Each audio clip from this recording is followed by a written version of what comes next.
ያልተበረዘውን እውነት ለሰዎች ማድረስ እንድንችል አንተ እርዳን። ስለ ሁሉ እናመሰግንሃለን ስለሰማህን።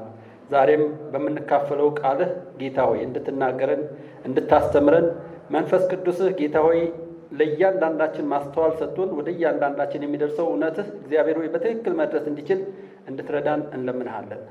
በጌታ በኢየሱስ ስም አሜን።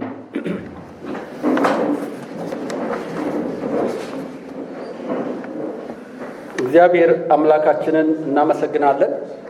ዛሬ እንግዲህ የምንመለከተው ካለፈው ሳምንት ከተካፈልነው ሐሳብ ጋራ የሚመሳሰል ወይም የሚቀራረብ ወይም የዚያ ቀጣይ ነው እና ዛሬ የምንመለከተው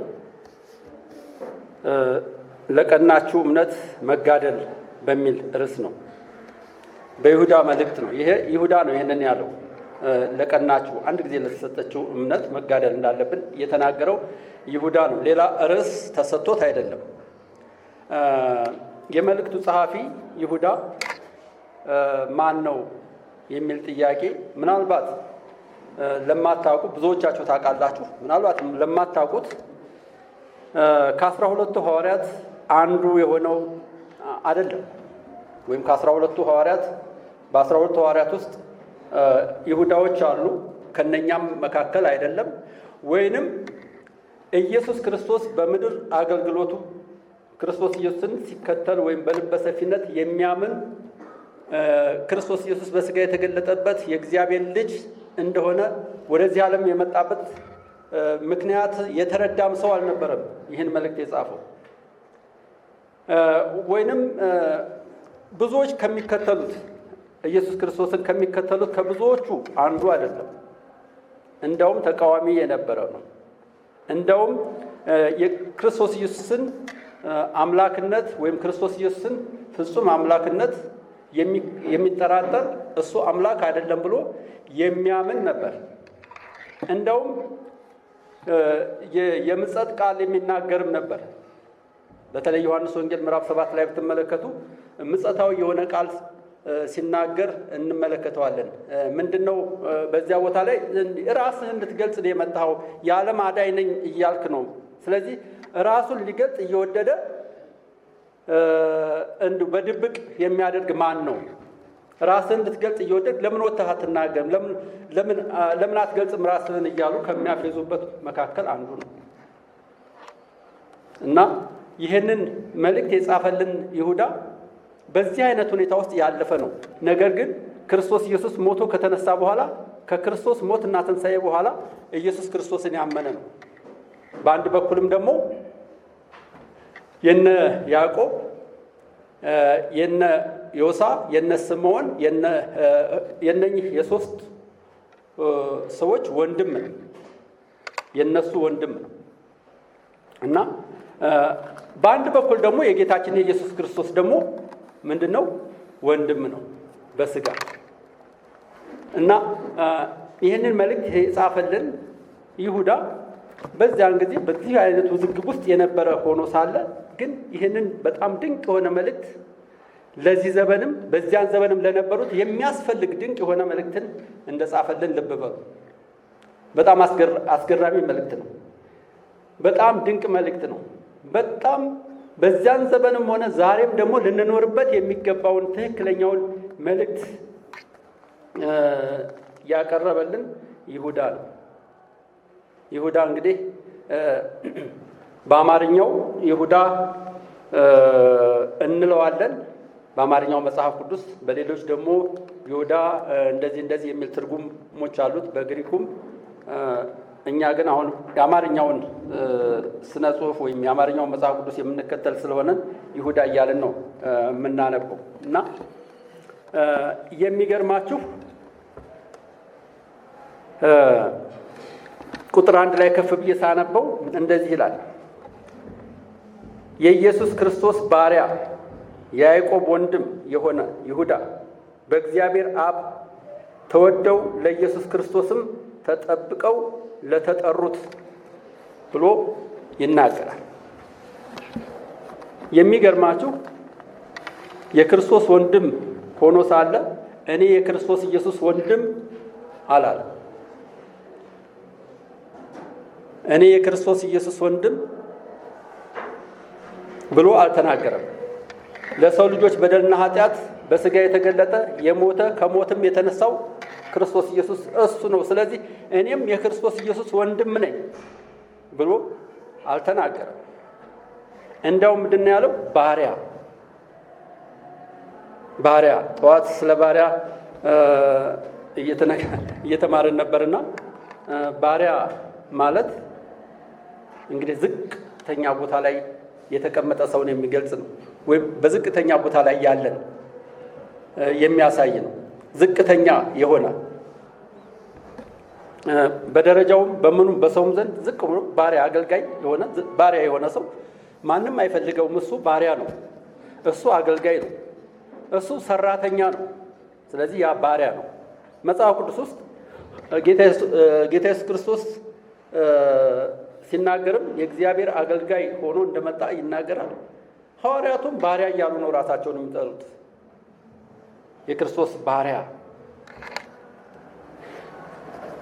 እኔ የክርስቶስ ወንድም ነኝ፣ ወይም እኔ የታላቁ ጌታ የእሱ ወንድም ነኝ፣ ይሄ በዚህ ማዕረግ ላይ ያለው የእሱ ከእሱ ወገን ነው ያለሁት ብሎ በመናገር ፋንታ ራሱን ዝቅ አድርጎ ባሪያ ሲል እንመለከታላችሁ። እንደውም መጀመሪያ ከወንድሞቹ መካከል መጀመሪያ የሆነውን ያዕቆብን ነው የጠራው። እኔ የያዕቆብ ወንድም ይላል።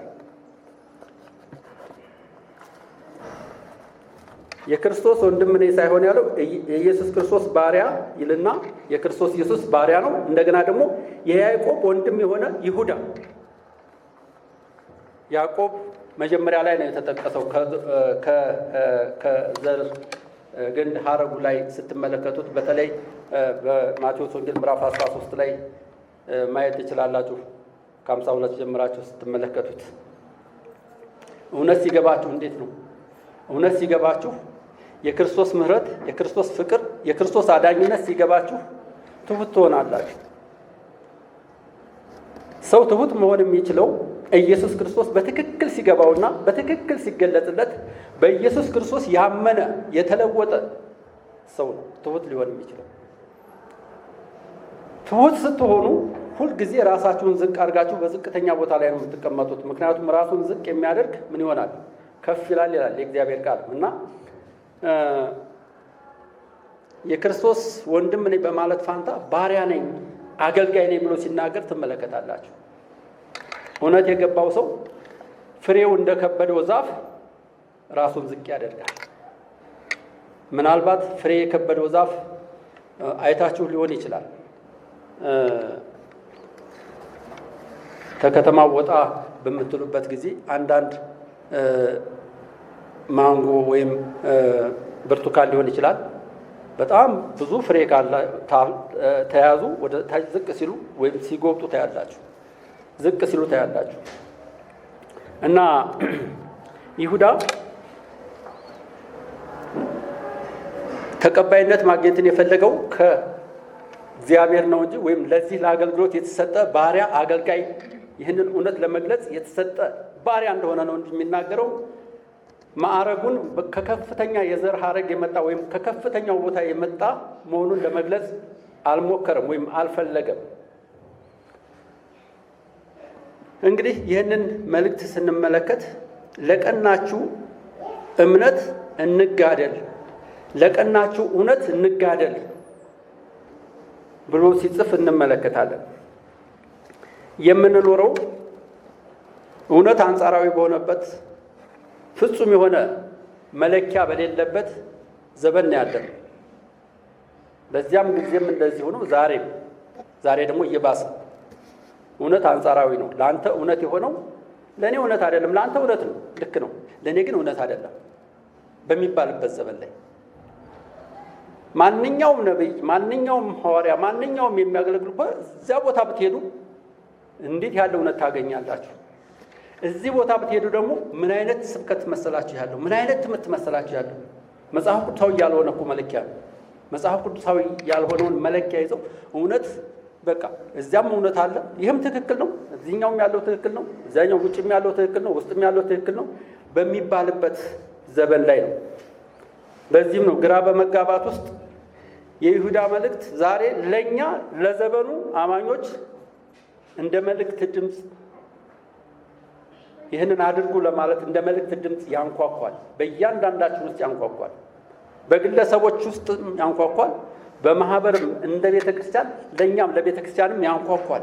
ይህንን እውነት እንዴት መጠበቅ እንዳለብንና እንዴት ደግሞ ለሌላው ማድረስ እንዳለብን የእግዚአብሔርን ቃል እየበረዙና እየከለሱ የእግዚአብሔር ቃል የማይለውን የእግዚአብሔር ቃል የማያስተምረውን ትምህርት እያስተማሩ ለሚኖሩት ማህበረሰቦች ወይም አገልጋዮች ወይም መጋቢዎች ወይም ለቸርች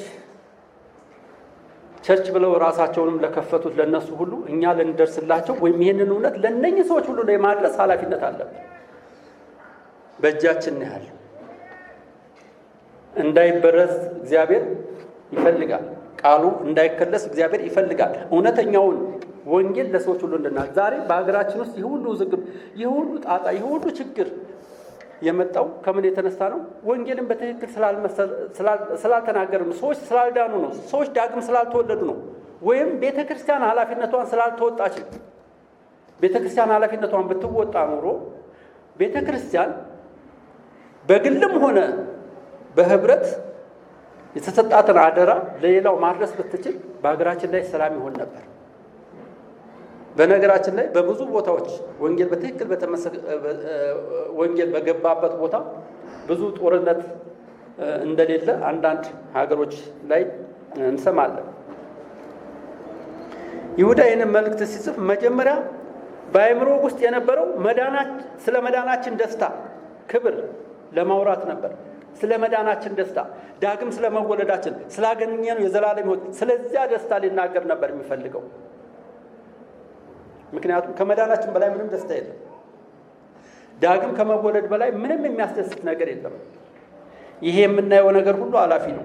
ምድራዊ ነገር ሁሉ አላፊ ነው። እውቀት ቢሆን፣ ጥበብ ቢሆን፣ ዝና ቢሆን፣ ሀብት ቢሆን፣ ንብረት ቢሆን፣ ማንኛውም ነገር ሁሉም ነገር ጠፊና ጠፊ ነው። በቃ ከኛ ጋር የሚዘልቅ የሚቆይ አይደለም፣ ኃላፊ ነው። ግን መዳናችን ደስ ያሰኘናል። አንዳንድ ጊዜ ራሱ ስናገር በራሴ ሳስብ ቆም ብዬ ሳስብ እንደው በክርስቶስ ባልሆን ኖሮ ምን ሆን ነበር እላለሁ። ተስፋ የሌለኝ ሰው ብሆን ኖሮ ለዚህ ምድር ብቻ ቢሆን ሐዋርያው ጳውሎስ እንደሚናገረው ለመብላት ለመጠጣት ከሆነ የምንኖረው ከንቱ ነው፣ ከንቱ ነው። ለመብላት ለመጠጣት ስንል ከሆነ የምንኖረው በዚህ ዓለም ላይ ያለውን ደስታ የሚመስል ወይም ደስታ ያልሆነ ነገርን ለማጣጣም ከሆነ የምንኖረው ከንቱ ነን ይላል። እኛ ግን ዘላለማዊ ሀገር አለን፣ ዘላለማዊ ቤት አለን፣ በእግዚአብሔር መንግስት ውስጥ ነው ያለነው። የዚህ የወንጌል አደራ ተሰብኮልን ወደዚያ መንግስት የገባን ሰዎች ነን።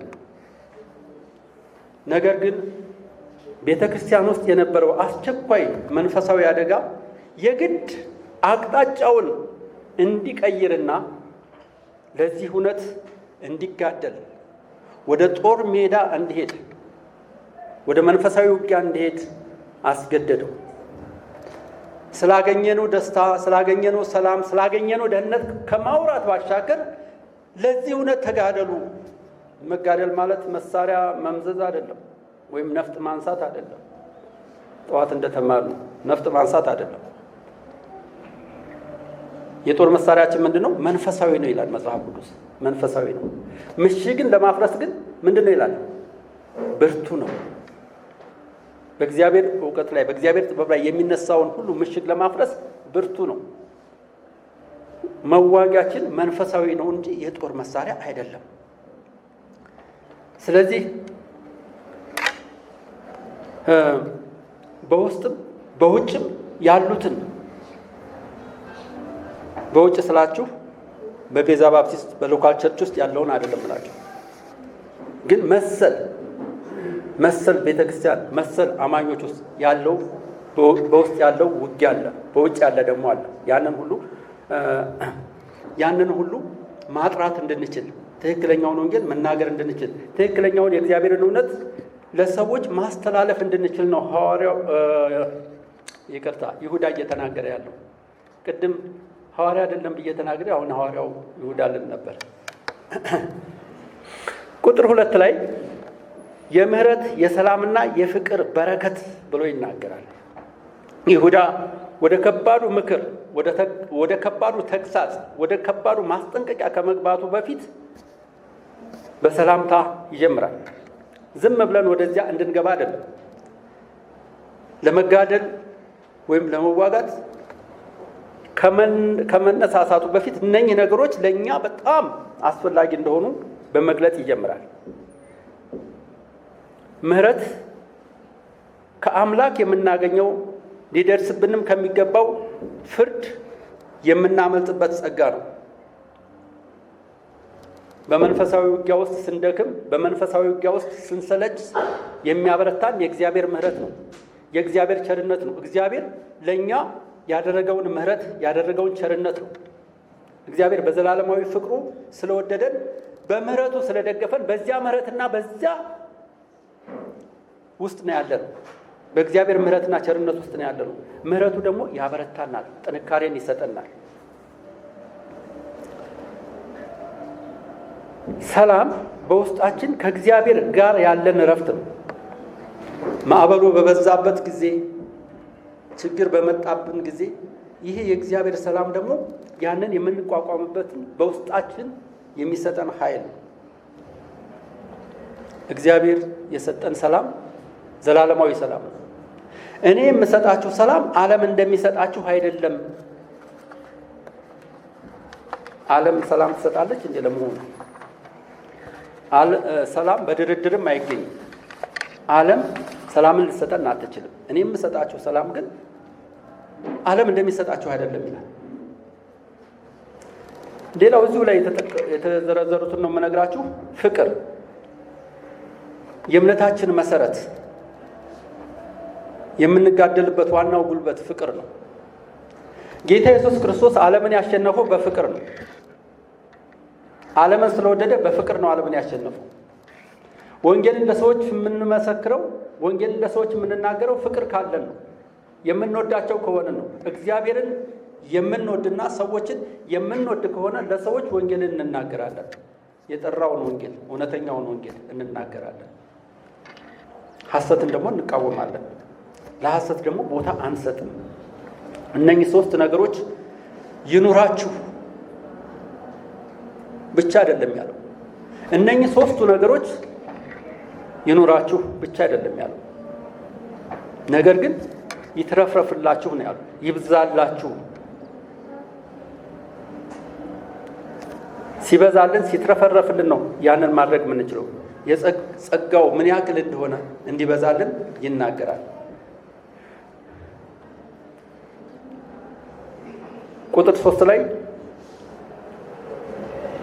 ስለ መዳናችን ይናገራል። ስለምንካፈለው ስለ መዳናችን ልጽፍላችሁ እጅግ ተግቼ ሳለሁ ይላል። ከዚህ ጋር ስለ አጠቃላይ መዳናችን፣ ስለ ሁላችንም ስለተሰጠው እምነት፣ ለሁላችንም ስለሰጠን እምነት ልጽፍላችሁ ግድ ሆነብኝ ይላል። ክርስትና በግላችን ብቻ የምንይዘው ወይም ለራሳችን ብቻ የምንይዘው ሳይሆን ወይም ለአንድ ማህበረሰብ የተሰጠ ብቻ ሳይሆን ለሁላችንም ነው። ለዘር፣ በዘር፣ በቋንቋ፣ በባህል፣ በማህበራዊ ደረጃ ሁሉ ላለን ሰዎች ለሁሉም ማህበረሰብ የተሰጠ ነው። ለሁላችንም አንድ ጊዜ በኢየሱስ ክርስቶስ የተሰጠ ነው። መዳናችን ለሁላችንም ነው። ይህ መዳን በኢየሱስ ክርስቶስ መስቀል ላይ የተፈጸመ ነው። ሁላችንም እኩል ተካፋዮች የሆንበት፣ ሁላችንም ማንኛውም የሰው ዘር ሁሉ የሚካፈለው ለሁላችንም የጸጋው ስፋት፣ በረከት፣ ርዝመቱ፣ ስፋቱ ምን ያክል እንደሆነ ከሚታወቀውም በላይ የሆነ የመዳናችን ኃይል ነው የሚናገረው። የዳንበትን እውነት ነው የሚናገረው። ስለዚህም ነገር ልጽፍላችሁ ደስ ይለኛል።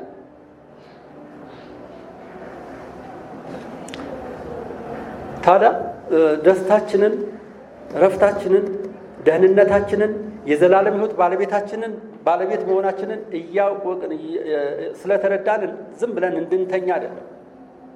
አዎ ደስ ብሎናል። አዎ ድነናል። አዎ የመንግስት ወራሾች ነን። አዎ ከዘላለም ሞት ወደ ዘላለም ሕይወት አምልጠናል። የእግዚአብሔር መንግስት ወራሾች ሆነናል። ታዲያ ምን ይጠበስ? ምን ይሁን? መሆን ያለበትማ ዋናው መሰረታዊ ነገር ምንድነው? ለዚህ እውነት መጋደል ነው። ይህ እውነት እንዲቆይ ለቀጣዩ ትውልድም እንዲደርስ። ምክንያቱም በብዙ ሐሰት ትምህርት የተዋጡ በብዙ ሐሰት ትርክት ውስጥ ያሉ ሰዎች ስላሉ እነኛን ሰዎች ማዳን አለብን። እነኛን ሰዎች መታደግ አለብን። እነኛን ሰዎች ለማዳን ደግሞ እያንዳንዳችን ከዚህ እውነት ጋር መቆም አለብን። ግድ ሆነብኝ አስቸኳይ መንፈሳዊ ጥሪ ነው። ግድ ሆነብኝ። ይሁዳ ግድ ሆነብኝ ይላል። ምንድነው ያስገደደው? ምንድነው ግድ የሆነበት ምክንያት ምንድነው? ለምን ግድ ሆነበት? ለእኔና ለእናንተስ ግድ አይለንም ወይ? እኔና እናንተንስ ግድ ሊለን አይገባም ወይ? ይህንን ልነግራችሁ ግድ ሆነብኝ።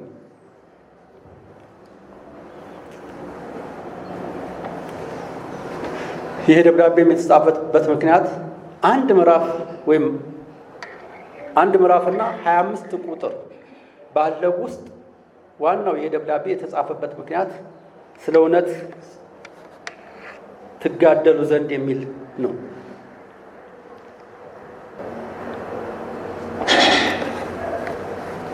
ይህ የመንፈስ ቅዱስ ግፊት በውስጡ ያለው የመዳን ኃይል መንፈስ ቅዱስ ለዚህ እውነት ሰዎች እንዲጋደሉ ወይም ሰዎች ለዚህ እውነት እንዲቆሙ፣ በእምነት እንዲቆሙ፣ በእምነት እንዲጸኑ፣ በእምነት ደግሞ በእግዚአብሔር ቃል ደግሞ ጽኑ እምነት እንዲኖራቸው ለማሳየት እንደሞከረ ነው የምናየው። ቤተ ክርስቲያን ጥቃት እየደረሰባት እንደሆነ ሁላችሁም ታስተውላላችሁ። ቤተ ክርስቲያን ጥቃት እየደረሰባት የትኛዋ ቤተ ክርስቲያን ስል የክርስቶስ ቤተ ክርስቲያን ማለት ነው። የክርስቶስ ቤተ ክርስቲያን የቷ ነች ስንል በክርስቶስ ሞትና ትንሣኤ ተዋጅተው የዳኑ ማህበረሰቦች ማለት ነው። በቤተ ክርስቲያን ላይ ቤተ ክርስቲያን ስል ህንፃውን ማለት አይደለም፣ ወይም ጉልላቱን ማለት አይደለም፣ እኔና እናንተን። ስለዚህ ለዚህ እውነት ደግሞ ልንጋደል ግድ ሆነብኝ ሲል እንመለከታለን። አሳሳቢ ጥሪ ነው። አሳሳቢ ጥሪ ነው። የወንጌል እውነት ሲሸረሸር፣ የእግዚአብሔር ቃል ሲደባለቅ፣ እንደፈለገ ሲሸቀጥበት እኔና እናንተ ዝም ብለን ልናይ በፍጹም አይገባንም እያለ ነው። አንድ ጊዜ ፈጽሞ ስለተሰጠው እምነት ትጋደሉ ዘንድ ክርስቲያን አንድ ጊዜ ነው የዳነው። ድነናል፣ እንድናለን፣ እየዳንን ነው የሚባል አይደለም። አንድ ጊዜ ነው የዳነው። ኢየሱስ ክርስቶስም አንድ ጊዜ ነው የሞተው። አንድ ጊዜም ነው ከሞት የተነሳው። እንደገና ደግሞ መጥቶ በስጋ ተገልጦ እንደገና ሊሞት እንደገና ደግሞ ከሞት ሊነሳ አያስፈልገውም። በዚያ መርህም አይደለም የመጣው። ለአንድ ጊዜና አንድ ጊዜ ብቻ ነው። ደህንነታችንም በዚህ ሁኔታ ውስጥ ነው መታወቅ ያለበት። ስለዚህ ይሁዳ ልንጋደልበት የሚገባውን የውጊያ መልእክት ይነግረናል። ለቅዱሳን አንድ ጊዜ ፈጽሞ ስለተሰጠው እምነት፣ ስለዚህ እምነት እንድንጋደል ነው። የወንጌል መሰረት ዘ ቦዲ ኦፍ ዶክትሪን። ዶክትሪን ስላችሁ የመጽሐፍ ቅዱስ አስተምሮ ማለት ነው። የመጽሐፍ ቅዱስ መሰረት ማለት ነው እንጂ የቤዛ ባፕቲስት ዶክትሪን ማለት አይደለም፣ ወይም የሆነ ቤተክርስቲያን ዶክትሪን ማለት አይደለም። ለዚህ እውነት እንድንጋደል ነው። አንድ ጊዜ ነው የተሰጠው። የእግዚአብሔር ቃልም የመጽሐፍ ቅዱስ አስተምሮም አንድ ጊዜ ብቻ ነው የተሰጠው ለሁላችንም። ስለዚህ አዲስ ዘመን ሲመጣ የሚቀየር አይደለም። በየዘመኑ እንደገና ደግሞ የሚቀየር የሚታደስ አይደለም። አንድ ጊዜ ብቻ ነው የተሰጠን ለዚህ እውነት እንድንኖር፣ ለዚህ ለተጠራንበት አደራ እንድንኖር፣ ሳይበረዝ ሳይከለስ ሳይጨመር ለሚቀጥለው ትውልድ የማስተላለፍ ኃላፊነት ስላለብን። እንደው አስባችሁ ታውቃላችሁ ቀጣው ትውልድ ምን እንደሚሆን? እኔ በጣም እያሳሰበኝ ያለው እሱ ነው። እኛስ እግዚአብሔር ይመስገን ድነናል። የመንግስቱ ወራሾች ነን። ከዘላለም ሞት ድነናል። ምናልባት እኔና እናንተን የሚያናውጠን ነገር ላይኖር ይችላል። አንዳንድ ነገሮች ቢኖሩ ከውጭም ከውስጥም ያሉ ነገሮች ቢኖሩ፣ ነገር ግን ለቀጣዩ ትውልድ እናስብለት ይሆን? እንደው ከዛሬ 10 ዓመት በኋላ፣ ከዛሬ 20 ዓመት በኋላ፣ ከዛሬ 30 ዓመት በኋላ፣ ከዛሬ 50 ዓመት በኋላ ወንጌል ምን ይሆን? በጣም አስገራሚ ነው። በጣም አስደናቂ ነው። በጣም ከባድ ነው። ወንጌል እንዲሁ አይደለም እኔና እናንተ ጋር የደረሰው። በዚህ ውስጥ እንግዲህ እንድትጋደሉ ሲል ጭንቀት፣ ስቃይ፣ ትግል የሚለው ቃል የተጠቀሰበትን መሰረታዊ ነገር ነው የሚያሳየው። በዚህ ውስጥ ብዙ ነገሮች አሉ፣ ብዙ ውጊያዎች አሉ፣ ብዙ ጉልበትን የሚጨርሱ ነገሮች አሉ፣ ብዙ እውቀትን የሚጨርሱ፣ ብዙ ኃይልን የሚጨርሱ ነገሮች አሉ። ለዚህም ነው የክርስቲያን ሕይወት መዝናኛ ሳይሆን የጦርነት ስፍራ ነው።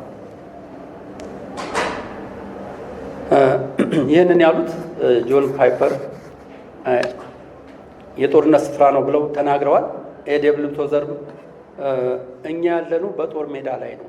ስለዚህ ዕለት ዕለት ህይወታችን ጦርነት ነው፣ ውጊያ ነው ብለው ተናግረዋል። እንዴት ነው የምንጋደለው? እንዴት ነው የምንዋጋው ስንል አፖሎጂስቲክስ ወይም አፖሎጃይዝ የምናደርገው እምነት ተአቅቦ የምናደርግበትም ነው። አንደኛው እምነታችንን ከውሸት ትምህርቶች ለመጠበቅ እንጋደላለን። ይቺ ቤተክርስቲያን ከሐሰት እምነቷን ለመጠበቅ መጋደል አለባት። ሌላው እምነታችንን በተግባር ለመኖር ከራሳችን ከኃጢአተኝና ማንነታችን ጋር እንታገላለን። በትጋትና ባለማቋረጥ ለመኖር እንታገላለን። ስለ ክርስቶስ እንናገራለን። ይሄ እውነት ወደ እኔና እናንተ ሲደርስ ብዙ ዋጋ ተከፍሎበት ነው። ለስብከታችን ወይም ለዚህ መልእክት ዋና መርህ እንዲሆንለት ሳይታወቁ የገቡ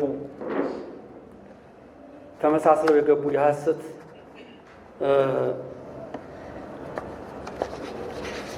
ወይም የሐሰት አማኞች ወይም በሐሰት ውስጥ ያሉ ሰዎች እንዳሉ አጥብቆ ይናገራል። ትምህርቱን ክፍሉን ወደ ከፍ ብለን ወደ ስንመለከተው ማለት ነው። ከእውነት መሸርሸር ጋር የእግዚአብሔርን ቃል ስልጣን ዝቅ ከሚያደርጉ ጋር የምንዋጋው የምንታገለው ትግል ነው። የእግዚአብሔር ጸጋ በሴሰኝነት ለለወጡት የእግዚአብሔርን ቃል የማይለውን በማለት ለቤተ እምነታቸው ታማኝ ለመሆን ለጌታ ታማኝ መሆን ሳይሆን ለቤተ እምነታቸው ወይም ለሰዎች ታማኝ ለመሆን ወይም ሰዎች ምን ይሉናል በማለት የሚኖሩትን አይነት ህይወት ማለት ነው። በዚህ አይነት ውስጥ ላሉ ሰዎች እነኚህን ሰዎች ማወቅና ለነኚህም ደግሞ ትክክለኛው ነገር የመንገር ወይም ከነኚህም ደግሞ እምነታችንን መጠበቅ እንዳለብን እንድናውቅ ይናገራል። ኢየሱስ ክርስቶስ ብቸኛ ጌታ ነው። ኢየሱስ ክርስቶስ ብቻ ያህዌ ነው። ኢየሱስ ክርስቶስ ብቻ አዳኛችን ነው። ይህን አዳኛችን የሆነውን በሱ ብቻ ያለውን ደህንነት በሱ ብቻ መዳን እንዳለ ነገር ግን በስራችን በጥረታችን በእኛ ኃይል ነው የምንድነው የሚሉትን ሁሉ የክርስቶስ ኢየሱስን ጸጋና የክርስቶስ ኢየሱስን በቂነት ማሳየት ይኖርብናል ማለት ነው። እምነትን የመጠበቅ ታሪካዊ ኃላፊነት አለብን። እምነታችንን የመጠበቅ ታሪካዊ ኃላፊነት አለብን። በዘመናት ውስጥ በታሪክ ውስጥ እውነት ተጠብቆ ወደኛ እንዲደርስ ዋጋ የከፈሉ ነቢያት፣ ሐዋርያት እና የቤተ ክርስቲያን አባቶች አሉ። ዋጋ ከፍለዋል፣ ሞተዋል፣ ተሰውተዋል ወደኛ እንዲደርስ። እነሱ በዚህ ትግል ውስጥ በዚህ ውጊያ ውስጥ ወደኛ ባያደርሱት ኖሮ ይህንን እውነት እኛ ማግኘት አንችልም ነበር። ይህ እውነት እኔና እናንተ ጋር ፈጽሞ ሊደርስ አይችልም ነበር። ግን እነሱ ብዙ ዋጋ ከፍለዋል፣ ብዙ ታግለዋል። ዛሬ እኛ ልል በሆነ ወይም ተራ በሆነ መንገድ ልናየው አይገባም። በእያንዳንዳችን ላይ ይህን እውነት የመጠበቅ ትልቅ የኃላፊነት ሚዛን አለብን። ኃላፊነትን የመወጣት ግዴታ አለብን። የውዴታ ግዴታ የምንጋደልበት እውነት ጠንቅቀን ማወቅ አለብን። የእግዚአብሔርን ቃል በትክክል ማወቅና መረዳት አለብን። ማጥናት አለብን። ማንበብ አለብን። በትክክል መረዳት አለብን። እውነቱ ሲገባን የትኛው ሐሰት እንደሆነ የትኛው ውሸት እንደሆነ በትክክል ይገባናል። እውነት ሲገባን እውነትን ጠንቅቀን ስናቅ በትክክል የእግዚአብሔር ቃል ምን እንደሆነ መረዳትና ማወቅ ስንችል ያን ጊዜ ይህንን እውነት ከሐሰት መለየት እንችላለን። አንዳንድ ሰዎች ምሳሌ እንደሚናገሩት የባንክ ቤት ሰራተኞች መጀመሪያ የአንድን ብር ኖት በትክክል ስለሚያውቁት ነው ሐሰተኛውን የብር ኖት ለይቶ ማወቅ የሚችሉት ይባላል።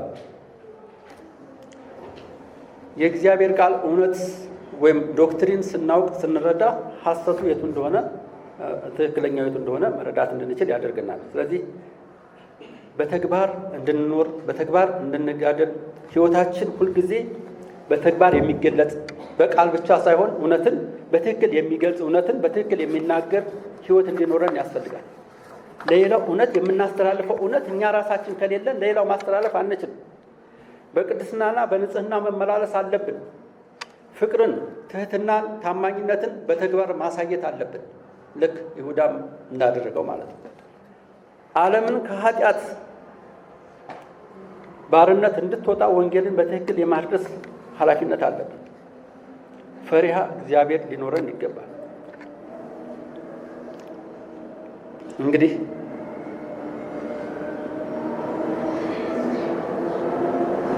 እንዴት እናድርግ? የበረከቱና የተጋድሎቱ ሚዛን ምን መምሰል አለበት? ይህን ስንመለከት እንግዲህ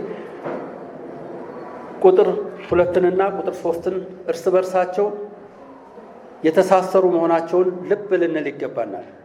ያለ ቁጥር 2 ምሕረትና ሰላም፣ ፍቅር ቁጥር 3ን ተጋድሎ መወጣት አንችልም። በገዛ ጉልበታችን፣ በገዛ ኃይላችን፣ በገዛ አቅማችን፣ በገዛ ችሎታችን አንድ እርምጃ መውጣት አንችልም። የእግዚአብሔር ምሕረትና ቸርነት ሲበዛልን የእውነት ታለን ነው ሐሰትን መቃወም የምንችለው፣ ሐሰትን መዋጋት የምንችለው። በእግዚአብሔር ምሕረት ስንደገፍ፣ ሰላሙ በልባችን ሲነግስ፣ የእግዚአብሔር ምሕረት ፍቅር ምን ያክል እንደሆነ ማወቅ ስንችል ያን ጊዜ በዚህ ምድር ላይ ስንኖር ተልኳችንን የምንወጣበትን ኃይልና ጥበብ እናገኛለን። መንፈሳዊ ተጋድሎ ማድረግም እንችላለን። ለእውነት እንቆማለን። እንግዲህ ወገኖቼ እኔና እናንተ ምንድን ነው ማድረግ ያለብን?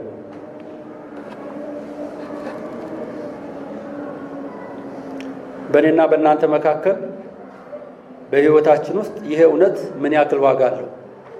እስቲ ራሳችንን እንጠይቅ። ይሄ የይሁዳ መልእክት ዛሬ የነገርኳችሁ ቁጥር 2ና ቁጥር 3 በእኔና በእናንተ ሕይወት በግል ሕይወታችን ውስጥ ምን ያክል ዋጋ አለው? ምን ያክል ፋይዳ አለው? ምን ያክል እንድንኖረው ያሳስበናል?